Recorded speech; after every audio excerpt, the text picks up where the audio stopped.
We're on. So, We're live. welcome back to Beyond the Wad. Molly Kubo here with Matt Van Choik. What up? Today, we are talking about scaling and modifying, what the difference is, why we do them in the first place. So I think we've all had that moment of thought. So we'll start with scaling. Okay. I think we've all had that moment of looking at the workout, maybe especially here in the recent weeks, and thinking, oh my gosh, I can't do that. What's the point of even going? Mm-hmm. Yeah. So let's talk first real quickly. What's the difference between scaling and modifying? And then we'll start talking about scaling specifically. So scaling would be, I'm trying to think of how to say this. So, okay, let me say this. Modifying would be changing a movement to something that you can do. So let's say you have an injury of some type, right? So let's say you've got a shoulder injury and we're doing barbell snatches or something like that for the day. So we're going up and overhead, but you can't do that because you have a shoulder injury, or pull-ups are in the workout or something like that.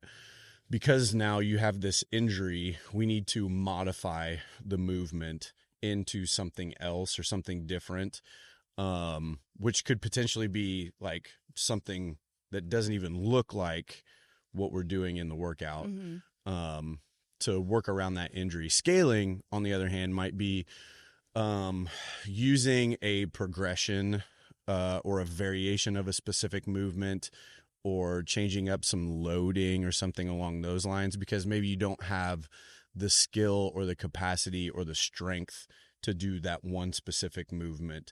So if we were going to scale a pull-up, we might do a ring row, or we might do a banded pull-up, or something along those lines, or maybe even like a bent over row where we're working on building some strength.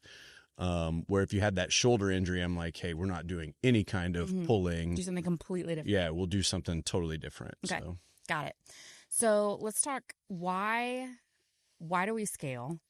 And what's the importance of scaling, and how does that actually help us improve our fitness? Because I think a lot of times too, we come in, and I know some members look up at the board, they get really discouraged because they can't do RX, and they look at what they've got to scale it down to, and it's like, oh, I'm never going to get better. Mm-hmm. Mm-hmm.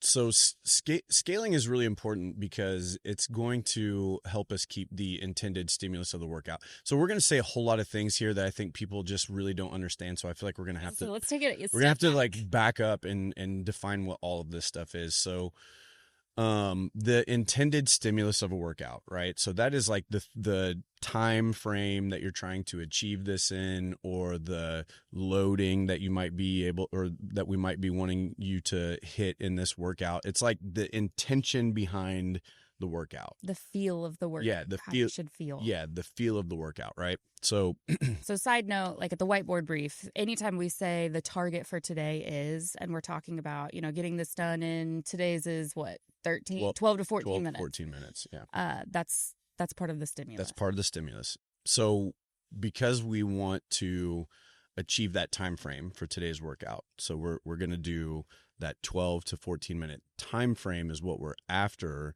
Then we need to look at these different movements in the workout and maybe adjust or scale some of those movements in the workout so that we can complete them in a time frame that's going to allow us to hit that stimulus, right? So I'm so glad that we have this pulled up on the whiteboard, right, or on the TV right now. So for instance, today's workout calls for 6 rounds of 8 dumbbell box step overs, 12 alternating dumbbell snatches, and then 48 double unders.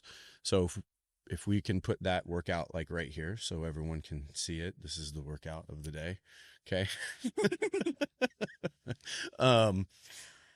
Dumbbell box step overs are prescribed at 50 and 35. So we're going to write one variation of this workout, right? This is the way that this workout should be done.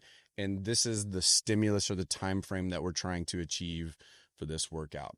So we call that the RX version of the workout. And that's kind of the gold standard. That's the thing that we're aiming to be able to do, right? So when we, it gives us that target to work toward, which is why RX is really important. It's something that people work a long time to achieve, or some people work a long time to achieve. So because not everyone can take a pair of 50-pound dumbbells and get up and over a box, or a pair of 35-pound dumbbells. Or if they do, it's going to take a heck of a lot longer than 12 to 14 minutes. Yes. Because of that, we have to go, okay, well, I want you to be able to do 8 dumbbell box step overs with dumbbells in your hand unbroken. I want you to be able to continuously move.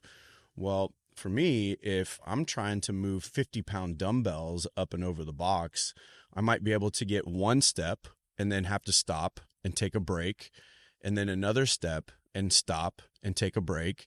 And before I know it, it's been 3 minutes and I have only got 6 dumbbell box step overs done. Well, now we're really just losing the purpose of the workout. We're way far off on that target time. And we're losing intensity, right? And we know that intensity is what stimulates change. So we need to be able to get intensity inside of our workouts.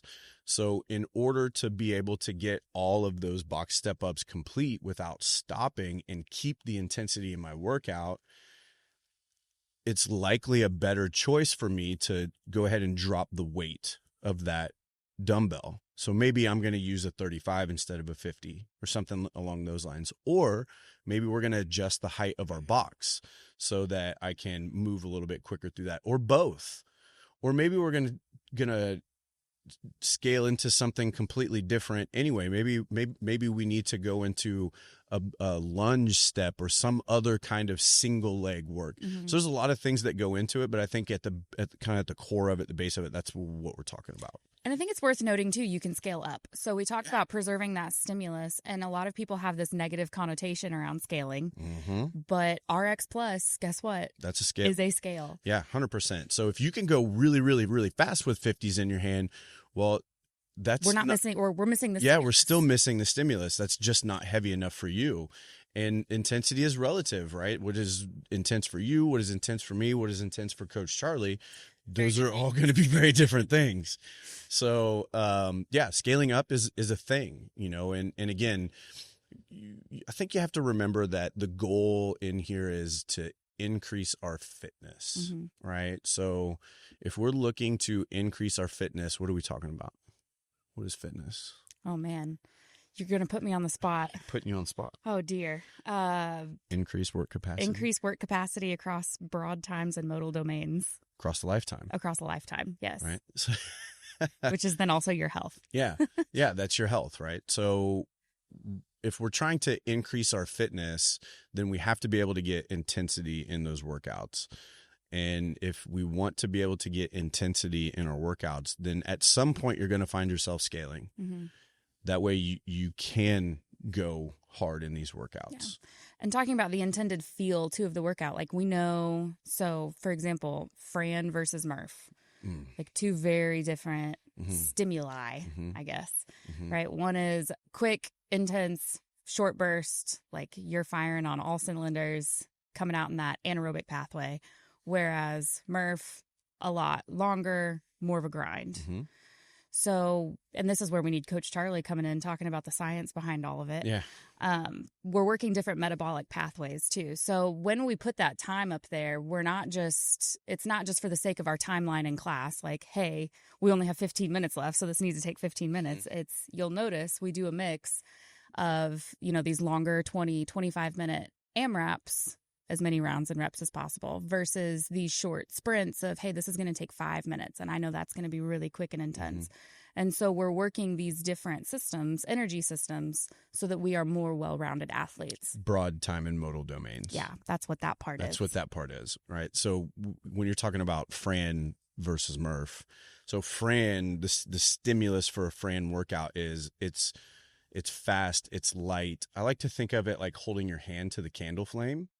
Right. So if we've got our flame burning here, Murph is one of those workouts where I'm going to have my hand away from this flame where I can just barely feel the warmth of it and I can keep it there forever.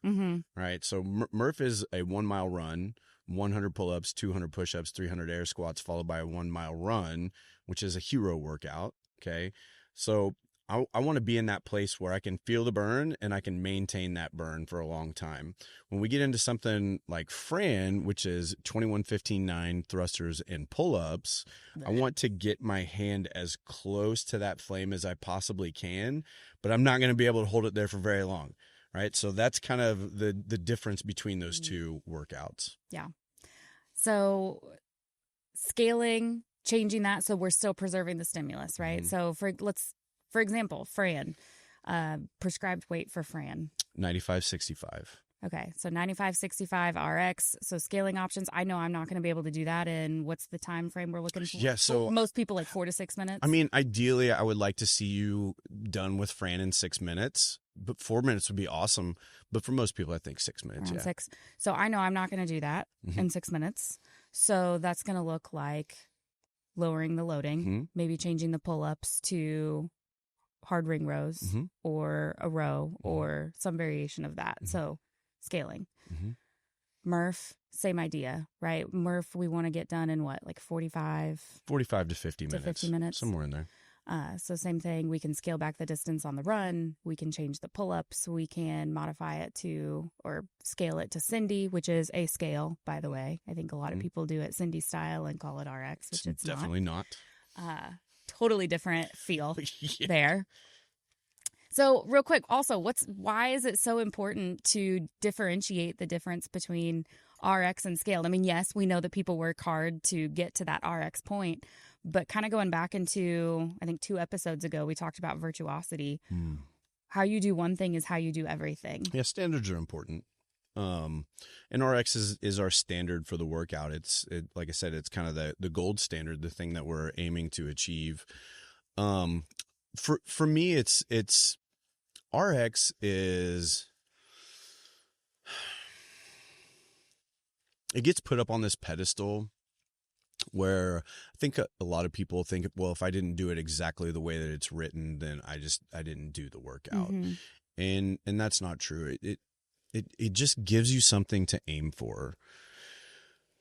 But just because you can't do a workout as prescribed, it doesn't mean anything about you as a person. And I think that a lot of people do take it personally when they can't do a workout RX. And it's just part of the progression. You know, nobody's going to walk into this gym and be able to jump on and immediately RX these workouts because they're freaking hard. CrossFit's really hard, man. And that's part of the journey, and that's part of for me, the joy in CrossFit is this ever progressing thing that I've always got something that I can aim for.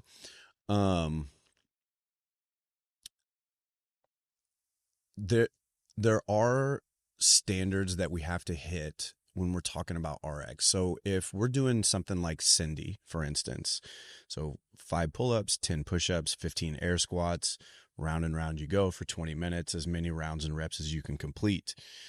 If you want to tick that little RX button, or if you want to score your workout as RX, then that means that we have to hit the standard. So it doesn't just mean that you did chin over the bar pull-ups. It means that when you squat, your hip crease is below the top of your knee for every single rep. It means that you stand to full hip and knee extension at the top of every single rep, and your shoulder stacks back on top of your hip when you stand. It means that your chin gets over the bar every single time that you do a pull-up, and that you get that elbow locked out at the bottom, right? So from a straight arm to chin over the bar. When you do a push-up, it means that your chest and thighs touch the deck and the elbow is extended at the top with hips, shoulders, knees, ankles, everything all in line. That's a really hard standard to hit. And when we're talking about virtuosity, we're talking about doing the common uncommonly well. Well, Cindy, or that Murph variation of that, those are really common movements. Pulling yourself up over a bar, squatting, pushing yourself up and off the floor. So we just want to make sure that we're doing those things really, really well. But if we want to RX those things, then movement standards matter. And we talk about movement a lot in this gym. And that is part of why we scale, is so that we can work into being able to accomplish these movement patterns the way that they are intended to be done through full ranges of motion. It's not just about the weight that you have on the bar or the speed in which you do the workout. It's also about the quality of your movement. And that to me is why RX is so important and why it is that gold standard. Because, yeah, it's about the weight and the time and all of those things, but it's also about the movement quality. Mm-hmm. And I think that gets missed a lot. Gets lost. Hence why we would rather see somebody doing these beautiful push-ups from their knees or to a box versus worming their way up on a regular push-up. Yeah. I mean, I don't want to see you move like shit. Right? Yeah. I mean, I just don't. And if we have to scale or modify a movement in order for you to be able to move really, really well, that is way more important than being able to mark RX on your workout. And a lot more beneficial. Yeah. I mean, over time, that's going to build, and that's what we're talking about, building that capacity and building virtuosity and all of these things that we've been talking about through this podcast since we started it. So you mean to tell me it's like scaling appropriately will actually make me fitter? Yeah, it actually will. I mean, if it can put you inside of these target times, these target loadings, calories, whatever the target is, movement standard, that is, if we can stay within these targets, then your fitness will increase. And eventually you're going to find your place or yourself in that place where you can do the workout as it's written. And you're going to get there a lot quicker if you lose the ego and just do the scaling option rather than beating the crap out of yourself and potentially injuring yourself because all you're trying to do is score as the workout is written. Yeah. So the ego problem. Yeah. Right? So people coming in and thinking that, because so-and-so is doing X, Y, and Z, like, I know I can do this. And we've talked about this a lot. Yeah, I mean, that's 100% an ego problem. I mean, it's, I'll be honest with you, I'm not sure what the solution is to that other than just staying focused on yourself and recognizing that Molly is 10 years younger than me. And she's going to be able to do some things that I can't just for that reason alone. Right. But I'm also a lot stronger than Molly. So there are going to be things that I can do for that reason alone that Molly's not going to be able to do. And we're all on our own journey here. And I just tell everybody, like, look, I want you to stay focused on the person that's standing inside of your 4x6 square. Yep. That is the only person that matters in here. Because when you start to leaderboard or when you start to look around the gym and try to do what Sally or Johnny are doing, like, Sally's been with us for 8 years. She's in a totally different place than you are, who just walked in the door 3 months ago. You should not be able to do the things that Sally can do. She's got a lot more training time under her belt, and that's just the way it is. And if you can, or if you can walk into a gym and expect to do those things and you can do those things, that would kind of negate, it would negate the whole process that we have here and the methodology behind it of building the mechanics, consistency, and then intensity. Yeah, 100%. I hung that sign over there that says, trust the process for a reason.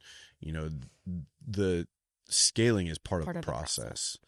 And if you can trust that, hey, we're doing this for you so that we can help you get better. It's not because we want to hold you back. It's because we're looking into your long term as coaching staff. And we're going, okay, eventually I want you to be able to do this pull up.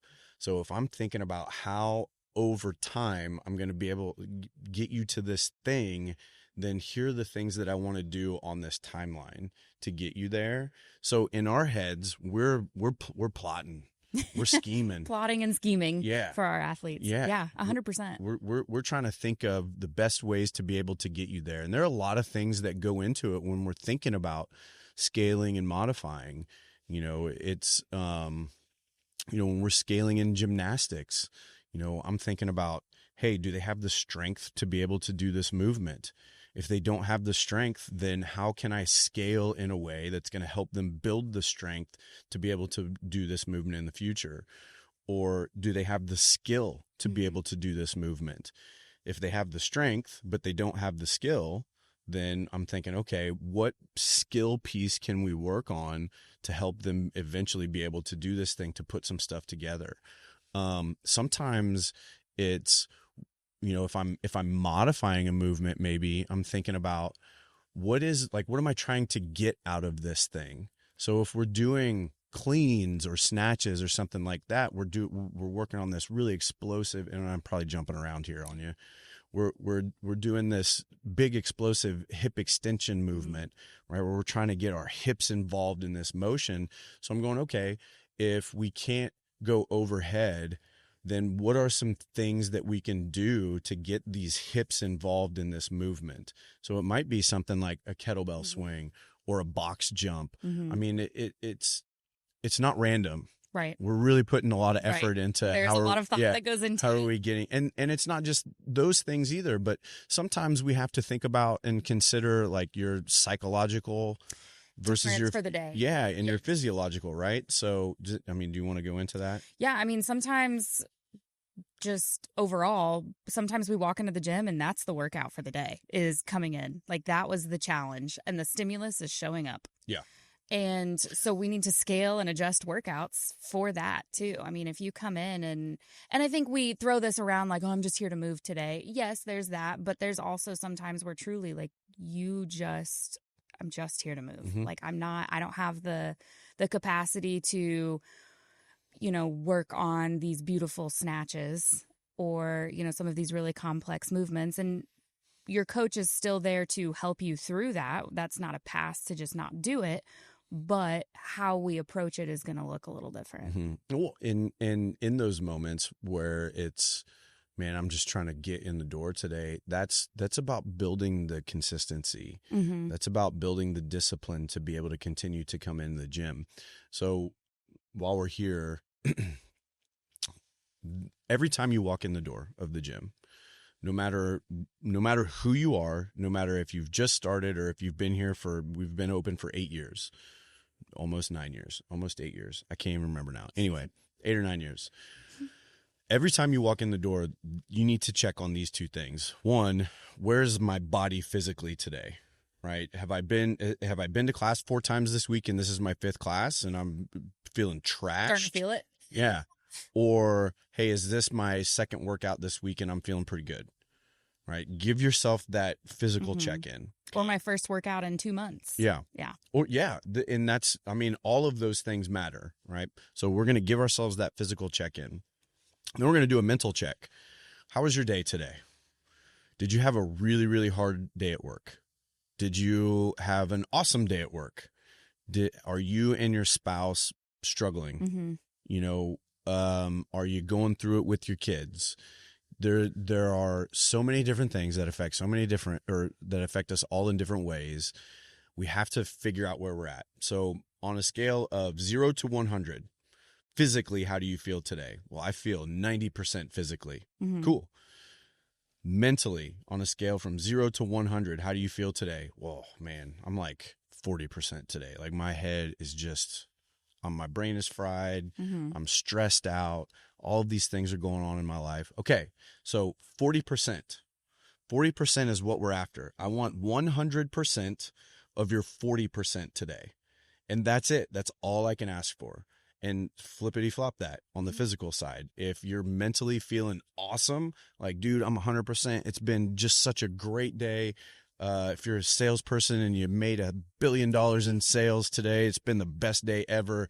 But physically, you're trashed. You're trashed. You're sore. You've been here all week, or you spent all day yesterday walking around Disney World with your kids, and then you flew home, and now you're here today, or whatever it is, right? Okay, if you're at 40% physically, then all we can ask is for 100% effort up to that 40%. Does that make sense? Yes, we will meet you where you are. Yeah, we're going to meet you where you're at. So practical application of that. I think 2 weeks ago, I came in on a Saturday to work out and mentally felt great. I had just gotten back from traveling, so my workout schedule had been kind of messed up. I'd been in the car for a total of like 14 hours. Everything was stiff. Mentally felt great. Physically, not so much. And ended up doing the workout, but subbing pull-ups for ring rows. Not something I would maybe normally do on a regular day where I'm coming in where everything's kind of around that 85, 90%. But it was one of those, like the pull-ups just I know are not happening today.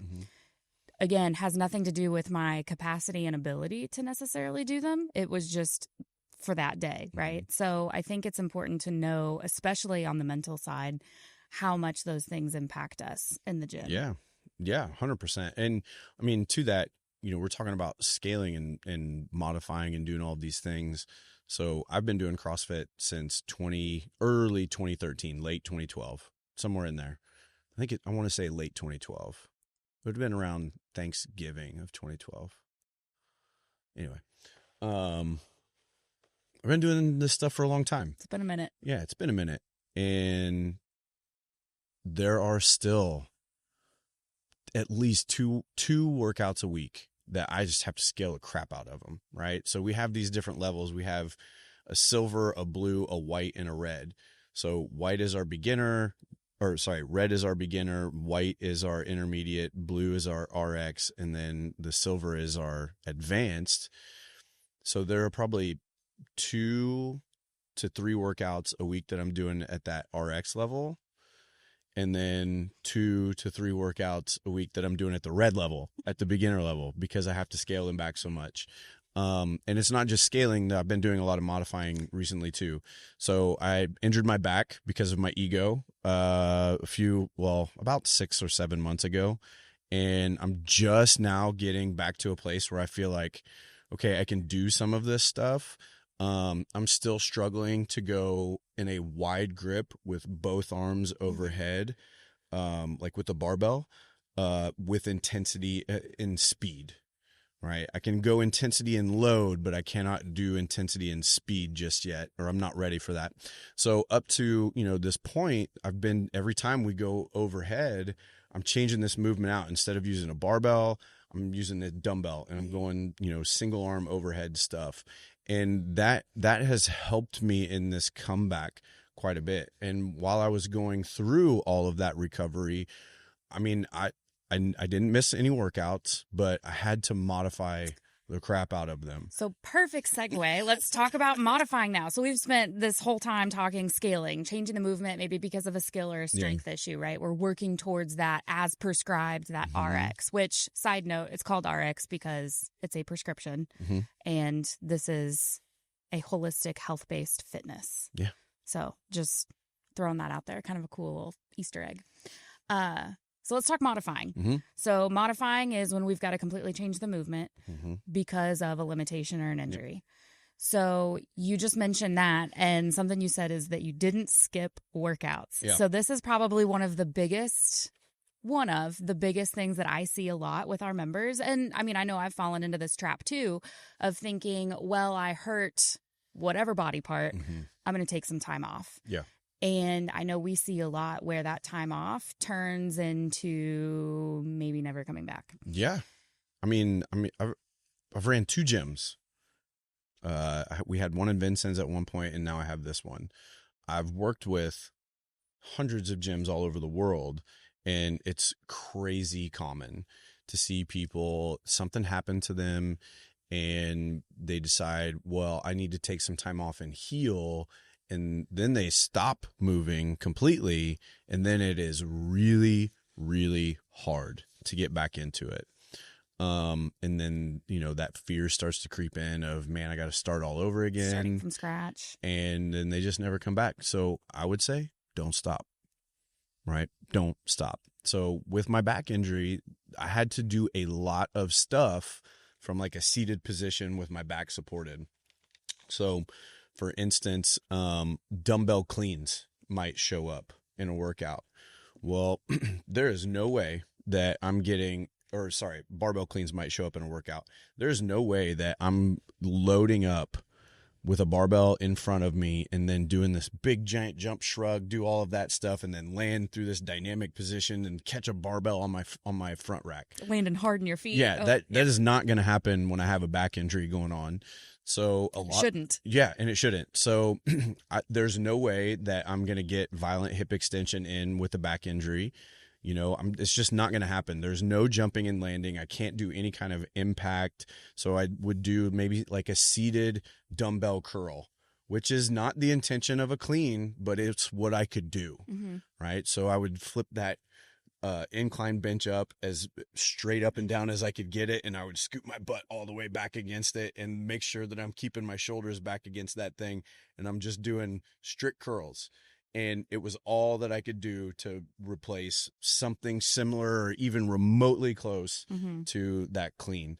And I mean, I wasn't getting necessarily the intention of the workout, but I was still training my mindset and keeping the habit and the routine going. And that, through the injury, was more what it was about for me than anything else, is how can I just continue to train and continue to keep the routine of showing up day after day after day after day, even though what I'm going to do is not going to look anything like what we're doing in class. Yeah, and there's nothing wrong with that. And do you feel like, was that also an opportunity for you to work on maybe some areas that you hadn't worked on? Oh, bro. Physically, mentally? Yeah, I mean, all of the above. Yes. Yes to all. Man. Injuries are a really unique opportunity. Yeah. So, I mean, for me, it was just a whole lot of like, bro, you got to slow down. And it was a big ego check for me, and I had to learn to work through like what my head was telling me to do versus what my body really needed and could do. So there's a lot of ego breakdown. I had a pretty big spiritual go through at this time, which made a huge difference for my heart. So it wasn't just my head that was getting trained. It was also, my heart that was getting trained.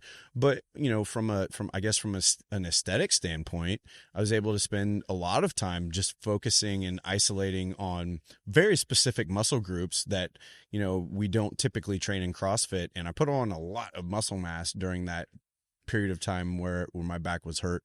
I lost a lot of strength, but I gained a lot of muscle mass. I gained a lot of Jesus and I lost a lot of ego. So overall, I would say that the back injury in its own way was a blessing for me. There was way more benefit than there was loss during that time. Yeah. So looking at injuries as an opportunity and not just sitting out is crucial. Yeah, I mean, but look, man, that's not just for injuries. I mean, that's like for anything in life. For everything in life, yeah. I mean, there's an opportunity in everything. It's funny, I was talking to, I was at my son's football game last night, JFL game, and an old friend of mine walked by, and this old friend of mine is super, just like, he is an upbeat dude. Like, he's very, very positive.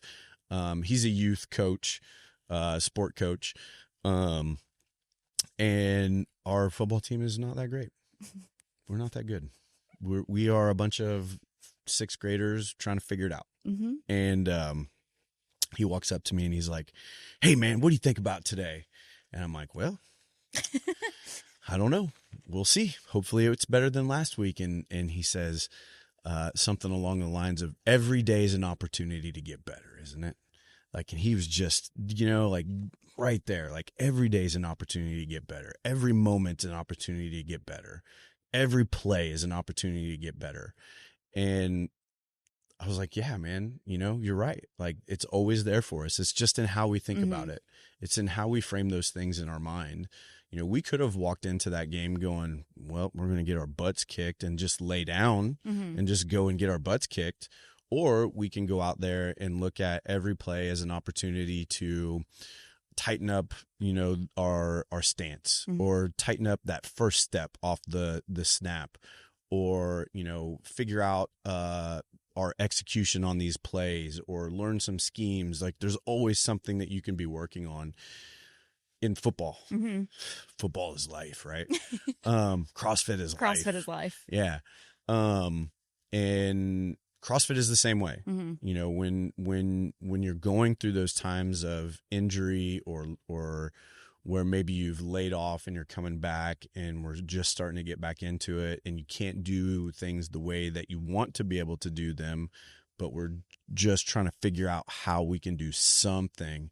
There's always an opportunity there to get better. So, yeah. And like you said, I mean, injuries, life happens. It's part of life. It is going to happen. It's not if, it's when. Yeah. And I mean,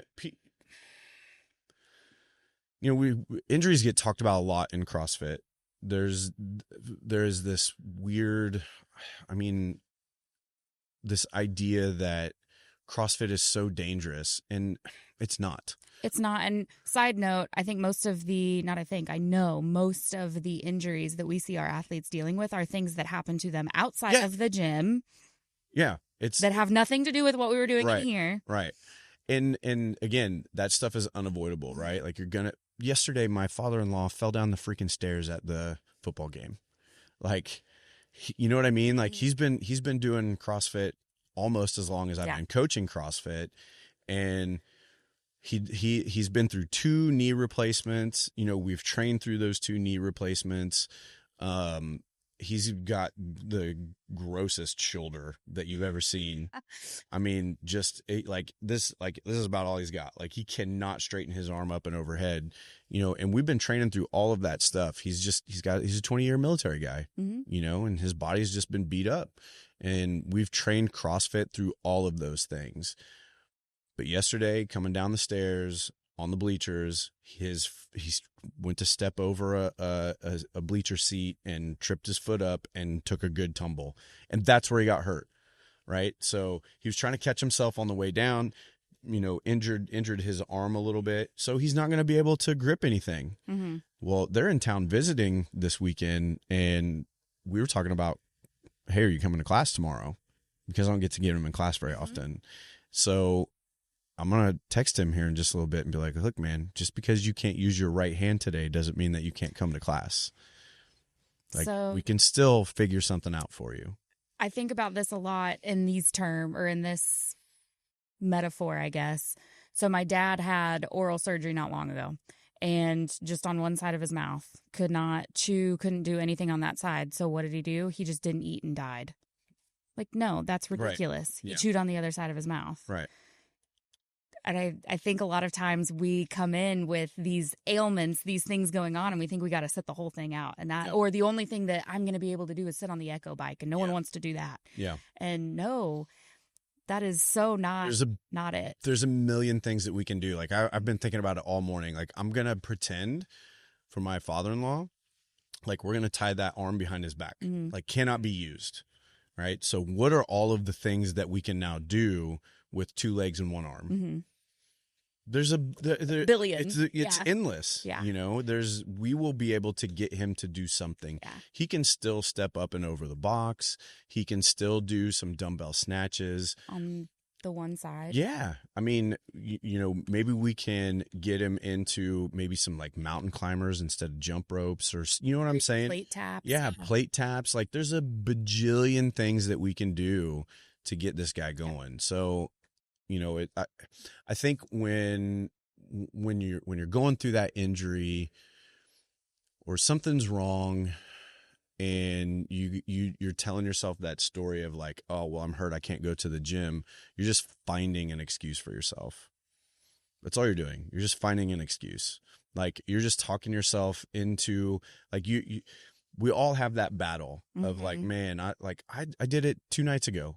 It was 8:00 at night before I finally went out into my garage and hit a workout, because it took me the whole entire day to talk myself into going out and doing this. We negotiate with ourselves. You negotiate with yourself. And all day long, I'm like, dude, you've worked out 3 days in a row. You don't need to work out today. Or it's 8:00 at night. If you work out now, you're going to be up until 10, and then you're not going to get enough sleep. And then this is going to happen, right? I'm like, trying to find all of these excuses in my head. And eventually I'm like, no, dude, just go out and do the thing that you know that you need to do. Yeah.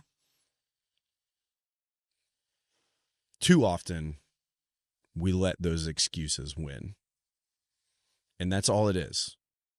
That is you making an excuse and giving into it.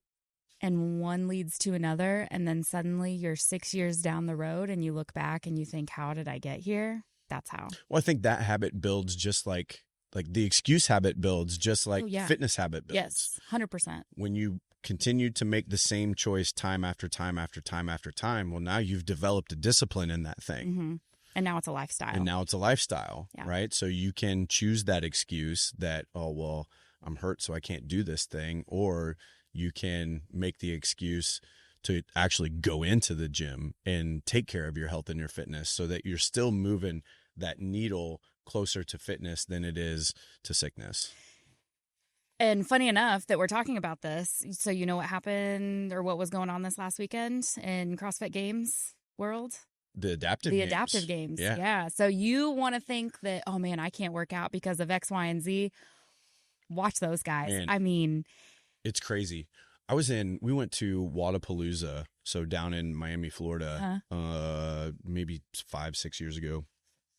And there are all these like crazy high level athletes there, like games competitors, and really they have athletes of all levels there competing, but you know, the big names were there. I have my kids have pictures with Matt Fraser. That's so cool. Okay, it was awesome. That's so cool. But the biggest attraction for me was the adaptive stuff that was going on there. I didn't even know it was happening. I just happened to be walking by and caught, they had a couple of different competition floors going on outside by the bay, which was really cool. But I just happened to be walking by and caught some lower extremity adaptive stuff going on. So we had people in wheelchairs, people that only had one leg, or you know what I'm saying? Mm-hmm. And it's wild. It made me feel about this big, mm-hmm. if I'm being honest with you, to watch those people that have real stuff going on in their life, that like real challenge, real adversity, you know, people that can't walk doing muscle ups. Mm-hmm. Like what? Mm-hmm. That it was crazy. Mm-hmm. Yeah, I just, like you're saying, it made me feel like any excuse that I could come up with to not come in and get a workout in is just BS. If it's important to you, you will find a way. If it's not, you will find an excuse. Well, yeah. So we prioritize those things that are important to us, right? And hey, maybe fitness isn't important to you, and that's cool. Whatever. Mm-hmm. That's sad, because when your fitness is not an important thing in your life, sometime in the future, your health is going to become the most important thing in your life. Yes. And for all the wrong reasons. Yes. For all the wrong reasons. Yep. Oh, wow. Yes. 100%. And kind of switching gears, but on the science side of things too, you heal faster. There's studies that show that, the cross education phenomenon, like when one arm is injured and out, like working the other arm will actually allow this one to heal faster. I mean, movement is medicine, dude. Yeah. I mean, that's so I love the science, but I don't. I don't think anyone really, for the most part, cares about the science. And I don't mean to, you know, just you're just raining on my parade. I don't mean to rain on your parade here, but I mean, over the thousands of athletes that we have trained, people, men, women, normal folks that we have trained throughout the years, that's the proof to me. Yeah. When you come in and you continue the habit and you train through those injuries and you allow us to help you scale and modify and continue to work through this stuff, that is when the magic happens for your health and for your fitness, for your mindset, for all of it. And while I love the research that is going on and all of that stuff, I like proof better. And we prove it every single day here in the gym that it is possible for you to train through those things and to come out better on the other side. That's the big thing, is come out better on the other side. Yeah. But you gotta show up. You gotta show up. And be willing, and that's it. Just be willing. Yeah, and all of it just boils down to mindset and attitude at the end of the day. In all of this stuff, in anything that we're going to talk about, I think we can bring it all back to mindset and attitude. You know, if you are begrudgingly coming into the gym to start with, and something out in the world happens, it's going to be really tough for you to fight through that and come in. So, I know you do a lot of work with people in mindset, and I do a lot of work with people in mindset. And I think the first step in healing that for yourself is recognizing that there's a problem, recognizing that you got that going on. Hi, my name is Matt and I have a mindset issue, or hi, my name is Matt and I have a bad attitude. Right? Like, I think if you can recognize that in yourself, that's the first step. Oh, yeah. And then, every single coach that's in this gym wants to help you work through that stuff. And we've also gone through extensive training on how to help you work through that stuff, specifically scaling, modifying. That's the other big misconception I hear. I heard a member recently, last week, in a class say, well, I feel bad about coming in because I'm such a pain in the ass when I've got this stuff going on. I'm like, no. That's what we're here for. No, we're not here to facilitate just a group class and just tell you what station to go to next at a certain time marker. I'm not a cheerleader. No. I'm not just reading a whiteboard, right? Like that. I don't care. I'm not going to rah-rah you through a workout. I'm just not. I'll rah-rah you a little bit, but. But look, that's the good part of having different coaches. Oh, yeah. You get different personalities. But we are going to make sure that you get through it safely. Yes. And that is our job. Yes. So I hear that all the time too. I don't want to disrupt class. I don't want to be a pain. I don't want to be a distraction. Man, that is the whole point. That is the whole point of why we are here, is to help you hit the intended stimulus of these workouts, to help you scale and modify appropriately so that you're doing something or a version of these workouts that is appropriate for you and where you're at today, so that we can continue to work on building your fitness over time. It's not just about this one workout. And this is healthcare. You don't not go to a doctor. You don't go to a doctor and say, oh, I'm really sorry that I'm here and I almost didn't come because I didn't want to bother you or I didn't want to disrupt your other patients, but my arm is hanging off. Like, no. Yeah. It's the same idea. Yeah. And I think, again, when we're talking about mindset and attitude, what you just said, framing your time in the gym as healthcare is a huge part of that. When you can put yourself into that place where it's like, hey, I'm not just going in to get sweaty, get out of breath, and then get out of there. When you can walk into the gym with the attitude of like, hey, this is me putting an investment into my future self. This is me trying to move that needle from sickness to wellness into fitness. A lot of that stuff is going to change then too. And you see the difference between the people that come in just to get sweaty and do a workout versus the people that have that mindset of, hey, I'm doing this to be able to take care of myself and my family for the long term. When those injuries happen, who's coming in and who's not. Right. So again, I would just say a lot of this is wrapped up in the attitude and the approach that you take to your time in the gym. So healthcare. And if you haven't listened to it yet, check out our podcast episode that we did last week about reframing the stories that we tell ourselves, because those words that you use are huge, like reframing it to think about healthcare, reframing injuries as opportunities. That stuff makes a really big difference, and you will heal faster. You will do better. You will come out better. Just by changing the way you think about it. Yeah. And we talked about the discipline that you build, for yourself as well. So when you start to reframe the way that you think about those things and the way that you approach them, then you're able to continue to work on the habits that help you build the discipline. And all of it just kind of works together in this like beautiful, whatever you want to call it. This. For those of you just listening, you're missing out. Go to YouTube. Watch the video. All righty. Any final thoughts on scaling, modifying? I mean, I think it's just really important for everyone to recognize that every single person that comes into a CrossFit gym at some point is going to scale or modify. And some are going to have to scale back. Some are going to have to scale up. Some are going to have to modify because of injury. Some are going to have to modify because of restriction.